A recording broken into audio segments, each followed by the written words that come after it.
Hey guys, welcome to the Touchdown Table. I'm Ryan, that's Tyler, that's Jordan. And today we're going to be talking about quarterbacks, specifically for teams that have interesting quarterback situations. So we're going to get right into this. I want to start off with a particular interesting team that sticks out even to the interesting quarterback situations, and that's the Tennessee Titans. Yep. Why I'm saying that is because they had now they have Ryan Tannehill and Marcus Mariota. They thought was going to be their guy. They gave him so many chances. It just didn't work out. They finally decided to get Ryan Tannehill in a trade. I think it was. It was a trade. Um, and that paid off for them because now Marcus Mariota is benched and Ryan Tannehill playing pretty well.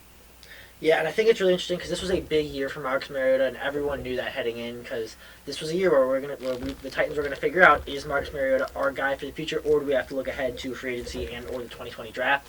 And it is very unlikely that Marcus is back there next year.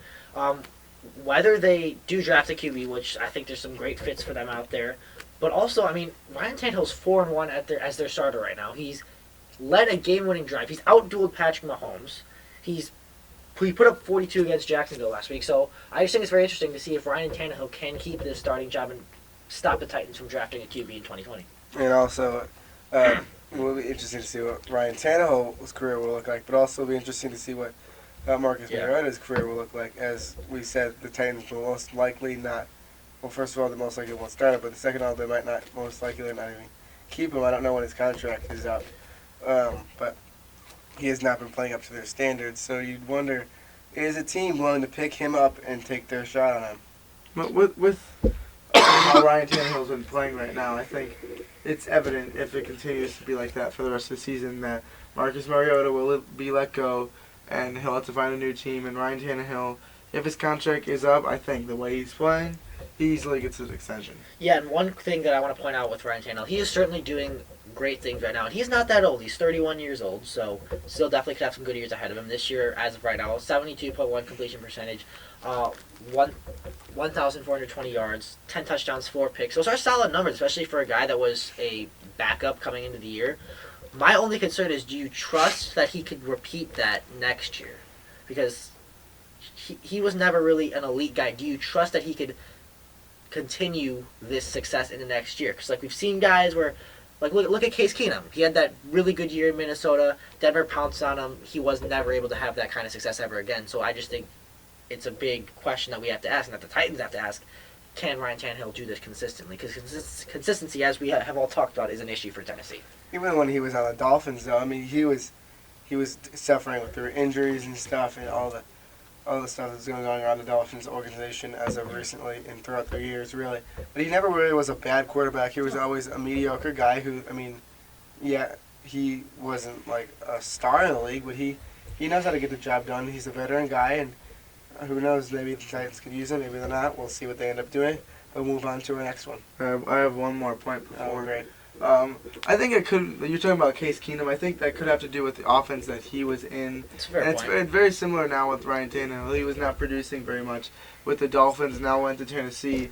It seems to be a better fit for him offensively. Yeah. So if they could keep the same offense there, who knows? He could continue to keep the good play up. All right, we're gonna move on to another interesting team that has an interesting quarterback situation, and let's go over to the Denver Broncos. I think with Denver, it's just interesting because the last time that they had a guy that they knew was their quarterback one was Super Bowl 50. Ever since then, they have not even come close to finding their guy. They've drafted guys. They tried Paxton Lynch, Brock Osweiler, Trevor Siemian, more guys. Obviously, they do still have Drew Lock, who I'm high on Drew Lock. He's battled some injuries. Obviously, Joe Flacco was just getting into his prime. I quote John Elway on that. Not quite. They brought Brandon Allen, and he did do some good things, especially in their win against the Browns. But really, for 3+ years now, Denver has not had the guy under center. Mm-hmm. And you covered a lot of it, but Denver has always struggled at the quarterback position. Or not always, but for a decently long time now. They can't find their guy, and now they're sitting with Brandon Allen, who, excuse me, third string guy. You can't put your season all on him. So what they're going to do in the future, I think at this point, they do have Drew Lock. So they have to make the decision. Is he our guy in the future, or do we try to draft someone or pick somebody up in free agency to either go in front of him and let him learn behind him for another year, or to have Drew Lock start, if he plays bad, to have the other guy, the handcuff guy, who can come in and still get the job done, somewhat like what we just talked about, the Titans with Marcus Mariota and Ryan Tannehill. Ever since 18 left, 18 being Peyton Manning, this team just has not found success. No. John Elway have been going for those tall quarterbacks. Yeah. It's not working out for Justin him. Herbert's 6'6". He's going to be tempted, all right? Yeah, who knows? I mean, well, you guys mentioned we have not seen Drew Lock yet. Yeah. That's a big part of this. Who knows how good he can be? But I think he did fall to the second round for a reason. And if the Broncos would have played him early on before his injury, if they thought he was that good.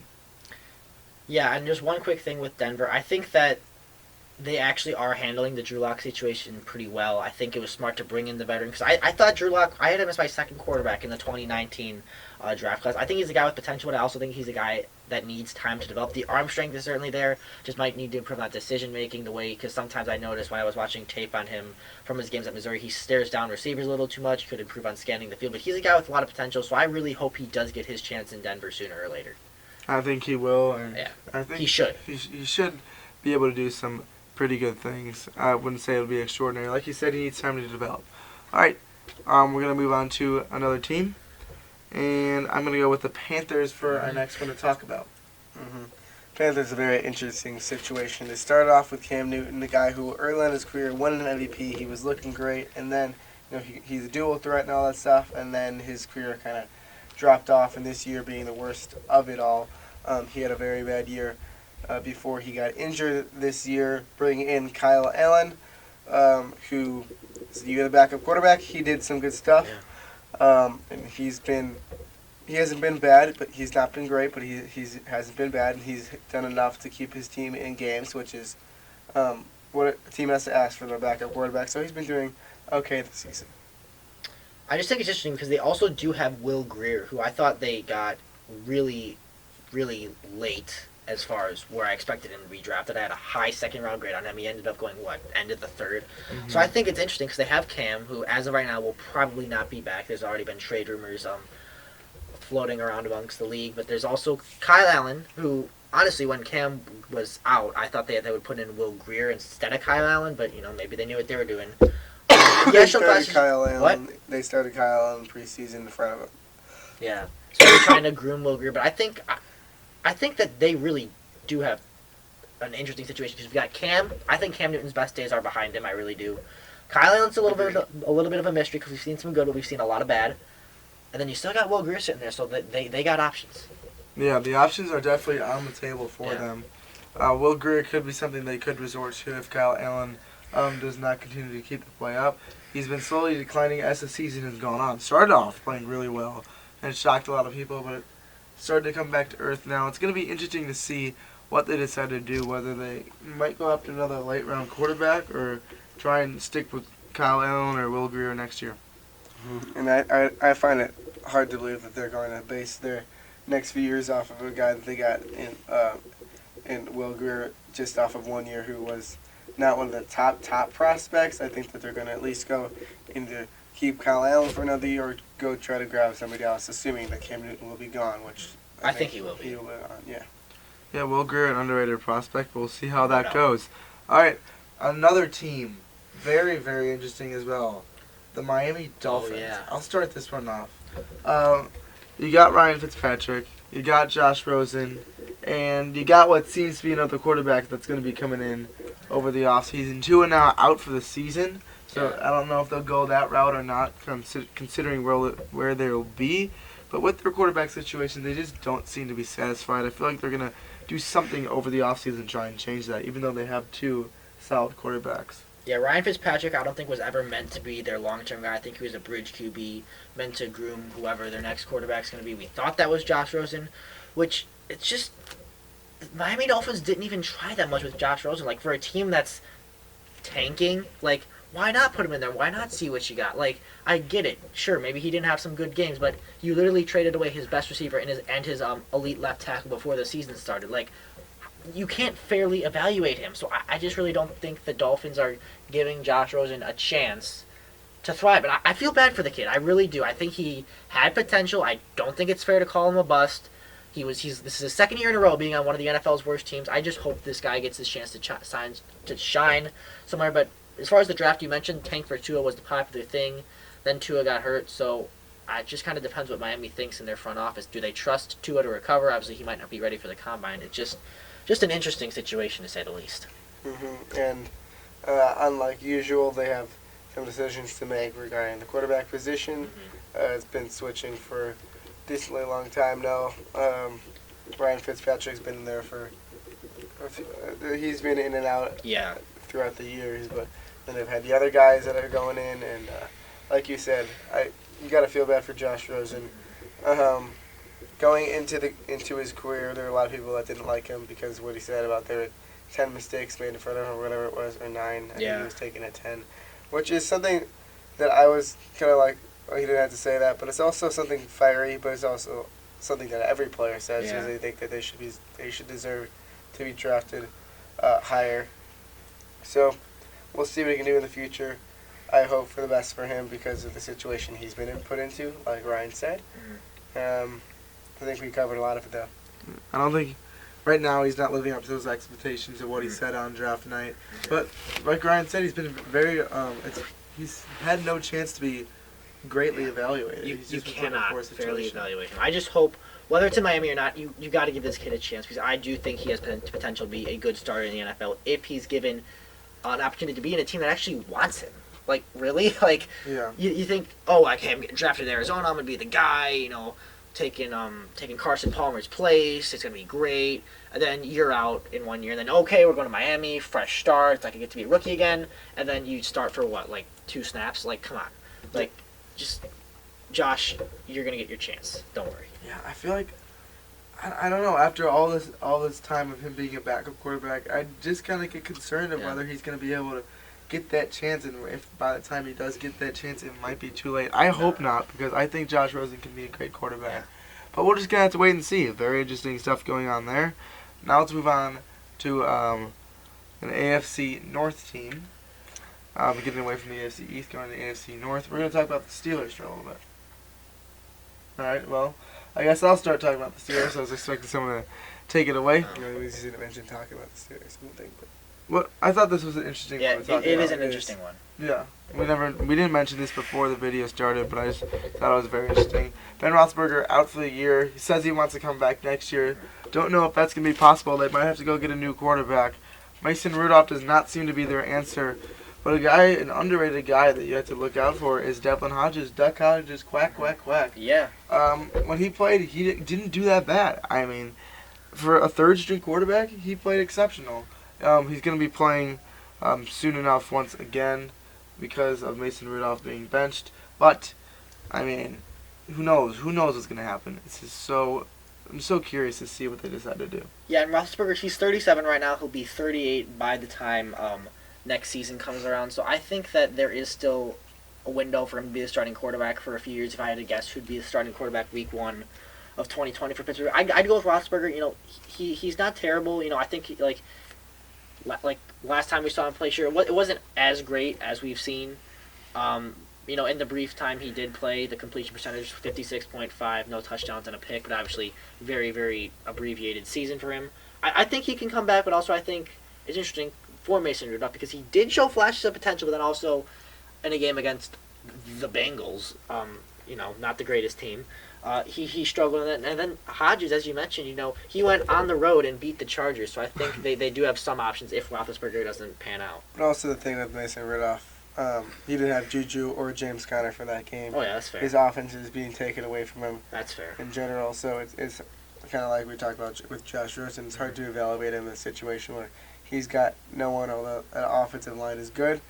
But they've been struggling a bit more this year than they have in the past. And then another thing I think that it's important to note is it's how much do the Steelers trust Roethlisberger to keep playing and to keep his passion for the game. Because remember, like a couple of years ago, there was that game against Jacksonville. He threw like 5 picks and they lost at home. It was something crazy. Yeah. And he made it sound like he was considering retirement. He's like, he said something along the lines of, I don't know if I have it anymore. Something like that. Mm-hmm. And then the draft time comes around and they draft Mason Rudolph, and then Ben Roethlisberger says, "Oh well, I don't think his time will be ready for like 3 or 5 years or something along those lines." I'm paraphrasing. So he sort of subtly hints at retirement. Then he kind of gets upset when his team drafts a quarterback. I think it's going to come down to, do the Steelers trust Ben Roethlisberger to be in football shape, to be ready to play, and to be continuing to have passion for the game, even if he does have a bad day? Because that is a red flag for them, the way he kind of hinted at retirement that one time. All right. I have two more teams I want to talk about. One will be really brief, but this next one we can talk about for a little bit. The Chicago Bears. Yep. Anyone want to take that one over? I'll steal it. So there has, I was just gonna say, there's been so much backlash to Mitchell Trubisky this year. A lot of people are saying that they think he is absolutely awful and the worst quarterback in the NFL. And if you haven't seen the memes, there's effort. He must not be using social media that much. Yeah, but there was a stat where he was 33 and 34 on some certain stuff for QB, and there's only 32 teams in the league. It's like only Mitchell Trubisky could do this, which even as a Bears fan, it's kind of funny because you got to take it We're sometimes. used to bad quarterbacks in Chicago. Yeah. And excuse me. You're excused. Coming from me, this is going to be a little bit biased, but I'm still hopeful for the future of Mitchell Trubisky. He has had a rough year this year, and the year before it wasn't too great. But it sounds stupid to say, but he still is developing. And I think that with the right coaching and with the right kind of nudging in the right directions and right everything, I guess you Right could say. leadership. Mm-hmm. He can become a guy who he loves the game of football, and that's a good thing. And it's so hard to defend him, but I just see it in him. I think that he's going to be good. He hasn't had his greatest season this year, but he's getting better. He's progressing throughout the games, and I hope for him and the Bears is still alive. Well, okay. I think you just gotta base whatever the Bears are gonna decide to do off the rest of the season. Now it finally seems like Matt Nagy is opening the play calling a little more to Trubisky, letting him do what he favors, and he's been playing better because of it. The teams they played haven't been great, but if Trubisky can play good enough, I think he could still be the starting quarterback for another year, and here's why. The Bears don't have a first-round pick in the 2020 draft, so if they want to go out and get a quarterback, it's going to have to be in the second round, or they're going to have to trade up or go get one in free agency or a trade, and I just don't think that they can afford to do that. They can't give up these draft picks because they might end up needing them. But if it does get to that point where they're hopeless with Trubisky, go do that. Go do what you need to do and find a quarterback. Yeah, I mean, I think they have 2 second-round picks. Yeah. And this is a draft class with quarterbacks where there's a lot of guys that could go in the top 10, top 5. There's also a lot of guys that could really go from anywhere to mid-first to mid-second. So if Thursday night concludes and a guy like Jalen Hurts or Jake Fromm or maybe even Jacob Eason is still available, maybe consider trading those 2 second-round picks for the 33rd overall pick. Take your guy, because I think you get one of those 3 guys I mentioned in the second round. I think that's a very good value pick. Like, you don't spend a first-round pick on it. You do trade up. But I think that's another scenario for them to consider if Mitch doesn't improve this year. Okay, and then one more team. It's not really controversy. You might be questioning me why I'm saying this, but I think this is very interesting now. The Rams. Why I say this is because Jared Goff was given a huge contract before the season. He's not lived up to expectations. So I'm just curious for you guys to give me an answer to the question of what do you think they're going to do with Jared Goff, and can he develop into the quarterback that deserves that contract? Well, they paid him, so they got to keep they him. can't give up on him. Yeah. I'm saying they can't give up on They him. physically can't give up Yeah. on him. They have to pour out everything from that coaching But staff. what do you think? improve? Do you think he's going to be able to live up to those expectations? Or? Well, he really has no excuse because the Rams are one of, if not the most disappointing teams in the NFL this year. Yes, I know the NFC West is good, 3 of the teams, but still, like, 2. well, the Rams, the Seahawks, above 500. I'm considering, not the Cardinals. But anywho, I look at the Rams. It just does not make sense on why this team is not better, and it starts with Jared Goff because. Sure, he started off bad. He was like 0-7 in his first year as a starter. Then he really picked things up, led his team to the Super Bowl eventually. Super Bowl, they came out flat, but I think that the whole offense came out flat, really. So I just think he's just not playing good. It's just he should be doing better with this offense, with these receivers. I think I mean, Todd Gurley is not where he used to be at all, and that was not something I saw coming. So I think he doesn't have that reliable running game he could lean on. So that could be putting more pressure on him. And even the Rams defense that was so great last year. No, I know it's the Ravens, but 45? My goodness. Yeah, it was crazy. I hope Jared Goff, for the sake of the Rams, can do good, because they're not going to get rid of Sean McVay anytime soon. I don't think they should not. For what he's been able to do with them, so they got to be able to work something out. It's going to be a fun ride to see how they sort that out. We had a fun ride with this video. We did. I hope you guys had a fun ride watching us It's all right. make this video. Thank you guys for watching. Make sure to like, subscribe, comment, hit the notification bell. If you comment, remember, we will reply to you or like your comment. I promise Or you both. that. I'll probably do both. If you give me something to reply to, I will go and reply to it. And yeah, we will see you guys later. See ya.